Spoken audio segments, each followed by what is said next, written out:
केंद्रीय बजट पर नेता प्रतिपक्ष बाबूलाल मरांडी ने बयान दिया है। उन्होंने केंद्रीय बजट की उपलब्धियों को गिनाया और कहा कि झारखंड के लिए भी बजट में असीम संभावनाएं हैं, बशर्ते झारखंड सरकार लेना चाहे। बाबूलाल मरांडी ने कहा कि कांग्रेस ने कभी आम आदमी के बारे में सोचा ही नहीं, इसलिए इन्हें कुछ दिखाई नहीं देता।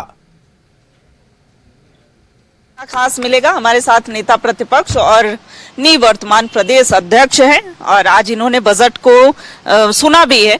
सर, क्या खास है अगर केंद्रीय बजट के बारे में बात? ऐसा नहीं है, झारखंड के बारे में तो आपका क्या कहते हैं, कांके का जो सीआईपी को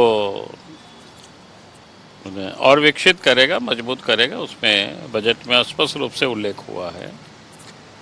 इसलिए झारखंड को क्या मिलेगा नहीं मिलेगा ऐसा नहीं है। और केंद्रीय बजट है तो केंद्रीय बजट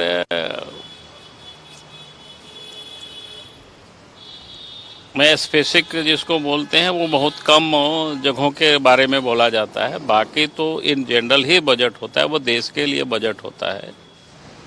फिर झारखंड में हैंडलूम का बहुत बड़ा संभावनाएं हैं।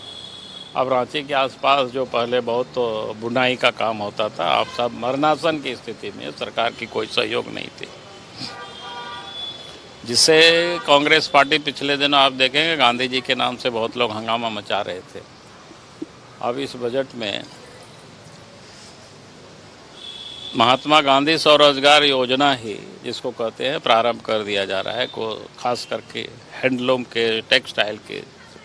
बेतला जाएंगे तो आपको बगल में गांव संथाल परगना का कई क्षेत्र है, रांची के आसपास का एक है, फिर साहेबगंज के मंडरो, भगैया, उस सारे क्षेत्रों में तसर वगैरह की बुनाई काफ़ी होता है। तो कहने का अर्थ है कि आप किन क्षेत्रों में विशेष फोकस दे रहे हैं, सरकार, केंद्र सरकार उस क्षेत्र में कर रहे हैं।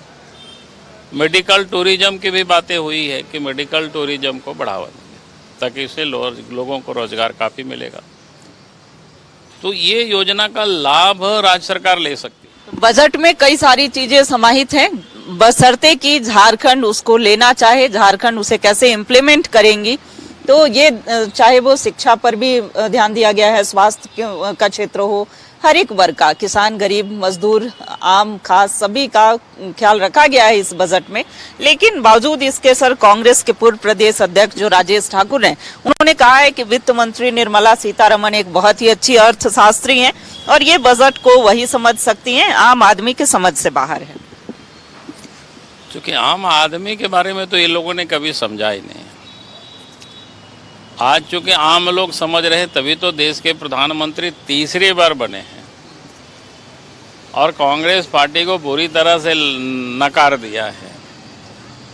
देश से तो नकार ही दिया है, राज्यों से भी आप धीरे धीरे देख रहे हैं उनकी सुपड़ा साफ हो रही है, उनको कोई पूछने वाला नहीं है।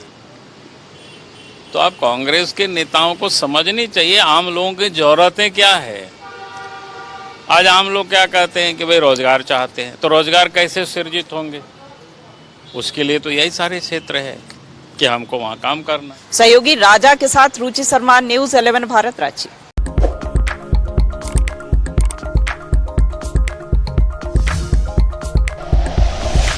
Like and share videos, subscribe करें हमारा चैनल और प्रेस करें बेल आइकॉन। न्यूज़ 11 भारत, सच है तो दिखेगा।